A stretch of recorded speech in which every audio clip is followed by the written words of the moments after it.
பிரைஸ்லாம் கற்றுப்பீமா இந்த பிள்ளைகளே. இந்த நாளில் பார்த்தீங்கன்னா வேத்த வசம் சொல்லப்பட்டிருக்கு, உன் ஆத்துமா வாழ்வது போல நீ எல்லாவற்றிலும் வாழ்ந்து சுகமாய் இருன்னு சொல்லப்பட்டிருக்கு. ஆத்துமா என்ன தெரியுங்களா? மனசு. உங்கள் மனசு எப்படி வாழுதோ, மனசு வாழ்ந்தாதான் எல்லாவற்றிலும் வாழ்ந்து சுகமாக இருக்க முடியுங்களா? காரணம் மனசு வாழ்ந்தா வாழ நம்ம எதுவும் கண்டுக்கிறதே இல்லை.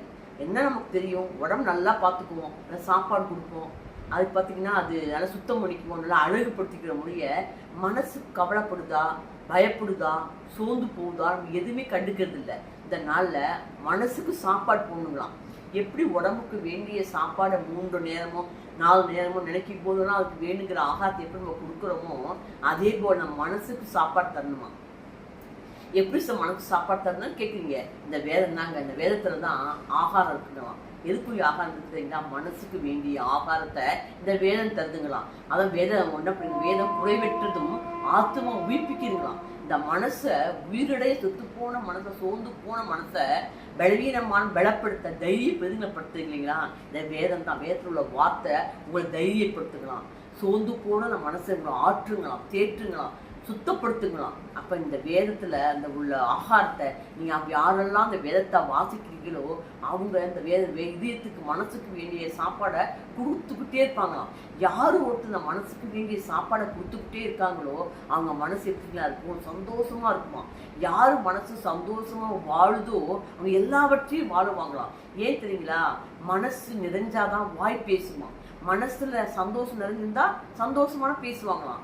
துக்கம் நிறைஞ்சுதான் துக்கமா பேசுவாங்களாம். அப்ப நல்லதா எதெல்லாம் மனசுல எதெல்லாம் நிரப்பி வச்சிருக்காங்களோ அதுதான் அந்த வாய் பேசுமா. அது இதயத்தில் நிறைவினால் வாய் பேசு சொல்லப்பட்டிருக்கு. அப்ப இதயத்துல என்ன நிறைஞ்சிருக்கு? கவலை நிறைஞ்சிருக்கா? பயம் நிறைஞ்சிருக்கா? இப்ப எது நிறைஞ்சிருக்குதோ, பயம் நிறைஞ்சிருந்தா பயத்தை பத்தி பேசுவாங்க, கவலையை பத்தி பேசுவாங்க, கோவம் நிறைஞ்சிருக்க கோவத்தை பற்றி பேசுவாங்க. அப்போ அந்த கோவத்துக்கு வேண்டிய கோவத்தை எப்படி தணிக்கணும், பயத்தை எப்படி போக்கணும், கவலை எப்படி போக்கணும், அதுக்கு எல்லாம் வேண்டிய ஆகாரம் இந்த வேதத்தில் இருக்குது. இந்த நாளில் நீங்கள் எப்படி உங்கள் உடம்பை நீங்கள் பார்த்துக்கிறீங்களோ அதே போல் மனசையும் கவனிச்சுக்கோங்க. மனசுக்கு வேண்டிய ஆகாரம் வேதத்தில் இருக்குது. பாருங்கள், நான் உங்களுக்கு நிறைய சாட்சி சொல்ல முடியும். மனசு எப்போல்லாம் சோர்ந்து போச்சோ, நீங்கள் பாருங்கள், மனசு சோர்ந்து போகும் என்ன பண்ணுவீங்க? கவலைக்கும் மற்றவங்க சொல்லுவீங்க. அவங்க என்ன பண்ணுவாங்க? அவங்க மனசு என்ன இருக்கோ அதுதான் சொல்லுவாங்க.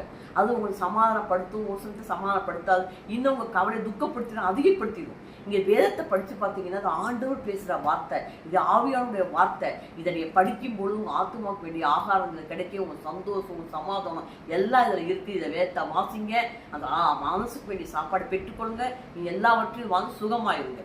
ஆமேன். Praise the Lord.